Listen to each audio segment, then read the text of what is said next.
त्यामध्ये आपण जे पावलं उचलत आहोत त्या पावलाचा पुढचा टप्पा आज आपण कार्यान्वित करत आहोत. म्हणजे तो कार्यान्वित होता पण त्याला वेगळ्या पद्धतीने आपण कार्यान्वित करत आहोत.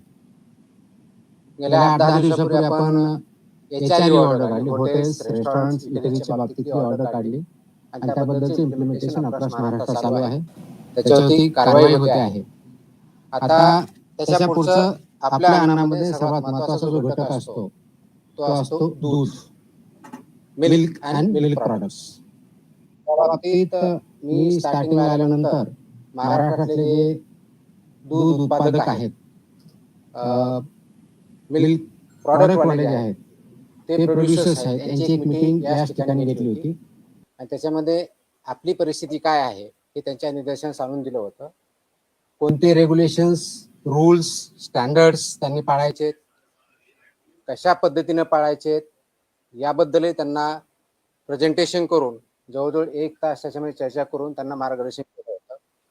त्यानंतर बऱ्याच अंशी काही ज्या मोठ्या इस्टॅब्लिशमेंट्स आहेत त्यांनी त्यांच्या स्तरावर त्यांच्या कर्मचाऱ्यांचं प्रशिक्षण घेणं, त्यांचे जे व्हेंडर्स आहेत त्यांचं प्रशिक्षण घेणं, यांचंही काम चालू केलेलं आहे. ही चांगली गोष्ट आहे.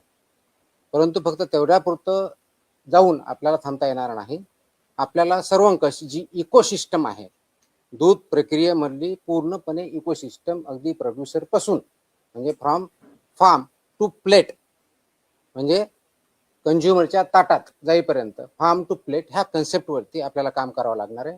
आणि त्या साखळीमधले सर्वजण जे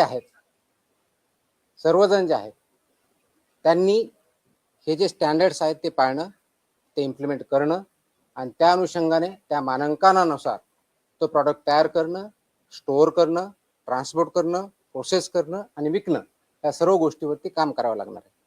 त्या अनुषंगाने आज आपण दुधातील भेसळ, कृत्रिम दूध आणि गंभीर अन्न सुरक्षा उल्लंघन जे आहेत दुधाच्या बाबतीत त्याच्याबद्दलच्या कॉम्प्रहेन्सिव्ह कंप्लायन्स ऑर्डर इश्यू केलेल्या आहेत.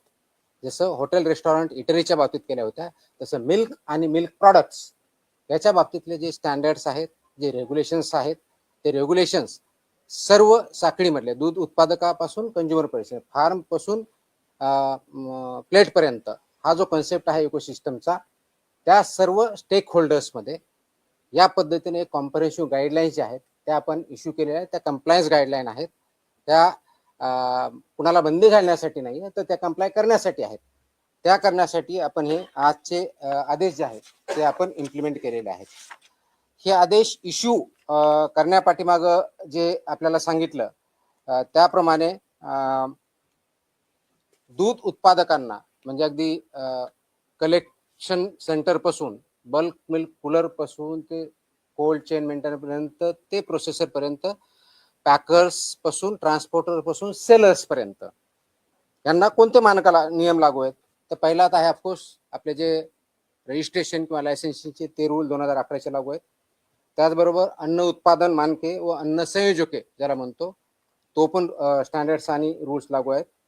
त्याचबरोबर दूषके, विषय व अवशेष हे जे आहेत 2011चे ते पण स्टँडर्ड्स लागू आहेत. विक्रीवरील प्रतिबंध व निर्बंध जे आहेत प्रोहिबिटेड आयटम्सच्या बाबतीत रेग्युलेशन्स ते पण लागू आहेत. लेबलिंग आणि प्रदर्शन हे जे आहेत हे पण लागू आहेत. अन्न सुरक्षा मानके पॅकेजिंग विनियमन जे आहे 2018 ते पण लागू आहेत. त्याचबरोबर अन्नाचे सदृढीकरण ज्याला फॉर्टिफिकेशन जे म्हणतो हे पण रूल याच्यामध्ये लागू 2018चे.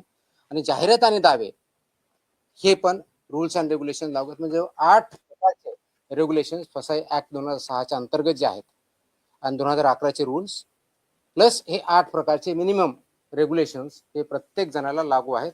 याचं पालन होणं अपेक्षित आहे.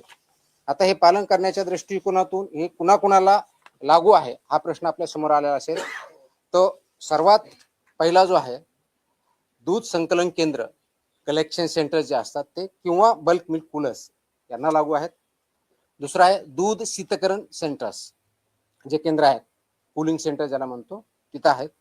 दुग्ध प्रक्रिया युनिट्स व उत्पादक याच्यामध्ये पाश्चरायझेशन आपण करतो, प्रमाणीकरण करतो म्हणजे स्टँडर्डायझेशन, होमोजेनायझेशन जे करतो, निर्जंतुकीकरण करतो आणि त्याचबरोबर UHT प्रकल्प ज्याला म्हणतात म्हणजे अल्ट्रा हाय ट्रीटमेंट वाले जे प्लांट असतात त्यांना सुद्धा हे मानक रेग्युलेशन्स रूल्स लागू आहेत.